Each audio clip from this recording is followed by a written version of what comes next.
Assalamualaikum warahmatullahi wabarakatuh. Perkenalkan, nama saya Mila Anggraini, NPM 19.209, kelas E, yang didoseni oleh Bapak Ahmad Abdul Ghani, Sarjana Hukum, Magister Hukum. Di sini saya akan menjelaskan beberapa materi mengenai hukum ekonomi syariah. Saya mengambil referensi dari buku Hukum Ekonomi Syariah karya Dr. Andes Mardani. Beberapa materi kuliah yang akan disampaikan seperti pengertian dan prinsip ekonomi syariah, perkembangan pemikiran ekonomi, aliran-aliran dalam ekonomi Islam, dan juga ekonomi Islam sebagai alternatif. Pengertian dan prinsip ekonomi Islam. Pengertian menurut Muhammad Manulang, yaitu ilmu ekonomi adalah suatu ilmu yang mempelajari masyarakat dalam usahanya untuk mencapai kemakmuran.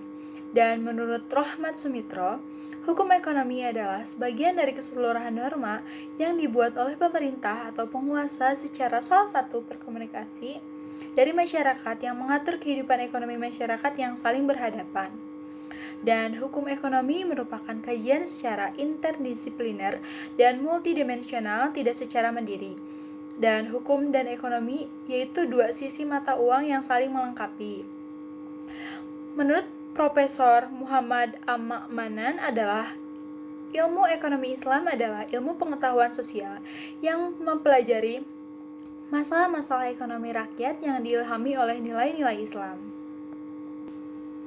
Jadi, hukum ekonomi syariah mengatur hal-hal yang berhubungan dengan manusia dan sesamanya berupa perjanjian atau kontrak.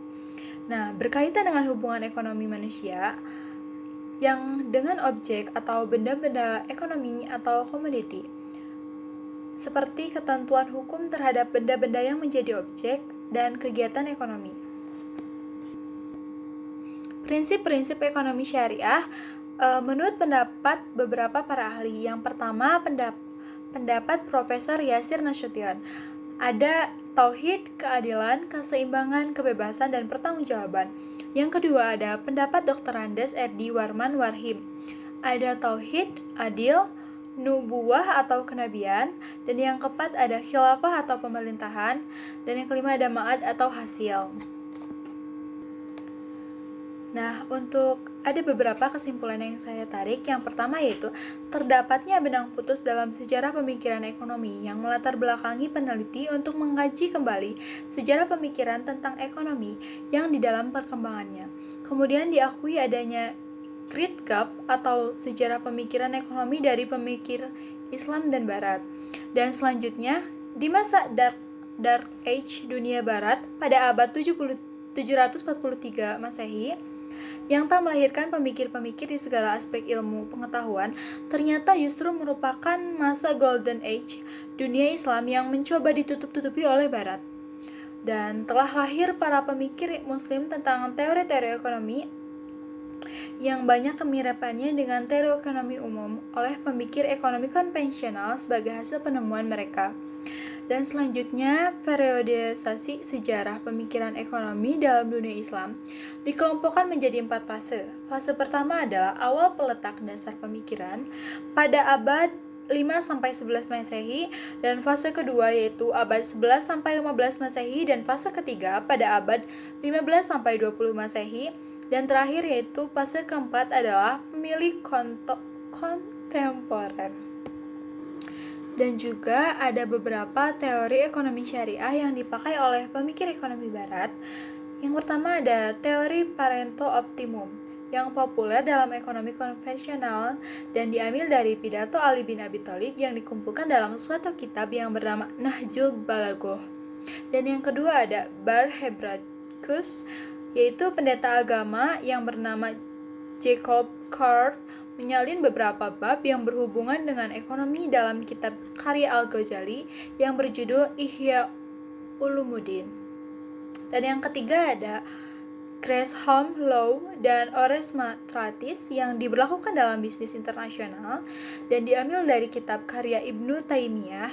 Dan yang keempat ada dari pendeta Spanyol yang bernama Ordo Demikian dan Raymond Martini menyalin banyak bab dari Tahafut al-Falasita dan Makosibul Falasita dan al-Muqid dan Mikasatul Anwar dan Ihya Ulumuddin.